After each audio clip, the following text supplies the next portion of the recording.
Welcome to Blizzard Fire. We hope this video helps fire up your solution. In this video, I will show you how to make traditional Tzatziki.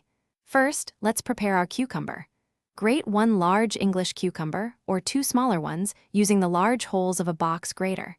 Next, place the grated cucumber into a clean kitchen towel or cheesecloth. Squeeze out as much excess water as possible. This crucial step ensures your Tzatziki remains thick and creamy, preventing it from becoming watery. It makes a big difference. Now, let's create the creamy base. In a medium-sized bowl, add 2 cups of full-fat Greek yogurt. The full-fat variety provides the best texture and richness for authentic Tzatziki. Next, finely mince 2 to 3 cloves of fresh garlic. The amount can be adjusted to your taste, but fresh garlic is key for that classic flavor.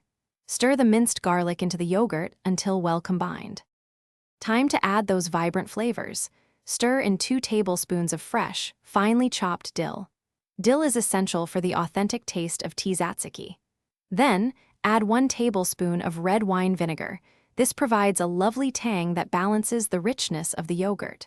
Finally, season with 1/2 teaspoon of salt and 1/4 teaspoon of freshly ground black pepper. Mix everything thoroughly.